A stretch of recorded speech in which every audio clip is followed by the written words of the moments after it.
Hello everyone, আসসালামু আলাইকুম। Welcome back to my channel. আজকে আমি আপনাদের করে দেখাবো দেশি স্টাইলে ভেজিটেবল পাস্তা। এটি তৈরি করতে খুবই অল্প সময় লাগে এবং খেতে অনেক মজাদার হয়ে থাকে। চাইলে সকাল কিংবা বিকালের নাস্তা হিসেবে তৈরি করতে পারেন এবং বাচ্চাদের টিফিনেও দিতে পারেন। আশা করছি রেসিপিটি ভালো লাগবে। চলুন দেখে নেওয়া যাক কীভাবে তৈরি করতে হয়। তৈরি করতে আমি অবশ্যই পাস্তা নিয়েছি। এখানে প্রায় 1.5 কাপ পাস্তা আমি নিয়েছি। ভেজিটেবল হিসেবে এখানে লাগছে বাঁধাকপি, লাগছে গাজর, পেঁয়াজ কলি, কাঁচামরিচ কুচি, টমেটো লাগছে, একটা ডিম লাগছে আলু।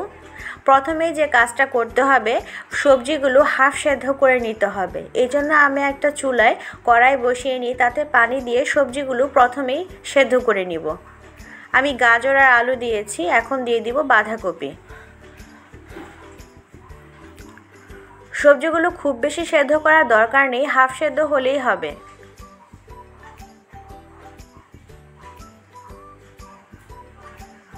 ভেজিটেবলগুলো ভালো করে সেদ্ধ করার জন্য দিয়ে দিলাম আমি একটু লবণ।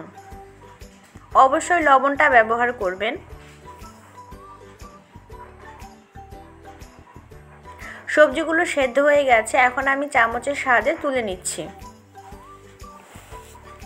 সবজিগুলো যে পানিতে সেদ্ধ করেছি ঠিক সেই পানিতেই আমি পাস্তাগুলো সেদ্ধ করে নেব।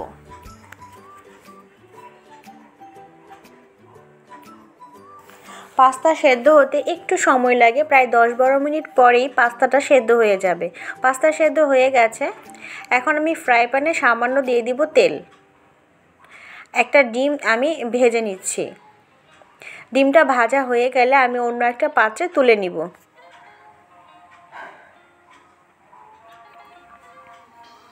ডিমটা ভাজা হয়ে গেছে, আমি তুলে নিয়েছি। আমি এখন সবজিগুলো ভেজে নেব।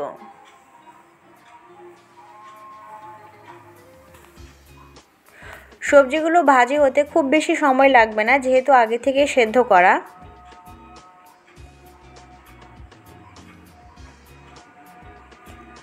সবজিটা সেদ্ধ হয়ে গেছে, এ পর্যায়ে আমি আরও একটু তেল দিয়ে দিলাম।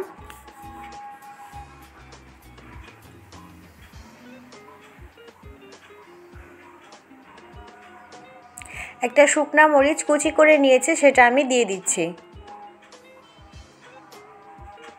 পেঁয়াজটা দিয়ে দিব।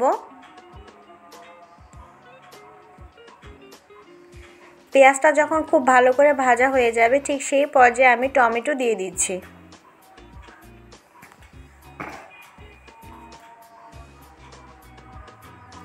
দিয়ে দিচ্ছি 1 চা চামচ চিনি।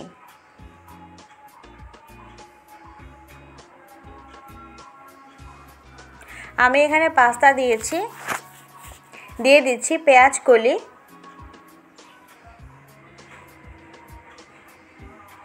পাস্তার যে মশলা আছে প্যাকেটের আমি সেটা দিয়ে দিলাম। 1 চা চামচ দিয়ে দিচ্ছি অরিগ্যানো। ভাজা সবজিগুলো আমি দিয়ে দিলাম।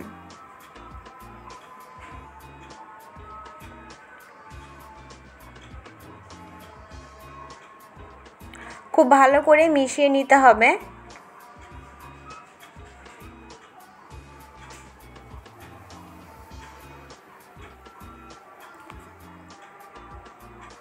আমি যে ডিমটা ভেজে রেখেছিলাম সেটা আমি দিয়ে দিচ্ছি। আমি দিয়ে দিচ্ছি কাঁচামরিচগুলো। এটা রেসিপিটা তৈরি হতে খুব বেশি একটা সময় লাগে না। পাস্তাটা একদমই রেডি হয়ে গেছে, আমি একটা সার্ভিং ডিশে তুলে নিচ্ছি। আশা করছি আমার আজকের রেসিপিটা আপনাদের ভালো লেগেছে, আর ভালো লাগলেই তো আমার সার্থকতা। বাসায় অবশ্যই রেসিপিটি ট্রাই করবেন এবং কেমন হয়েছে আমাকে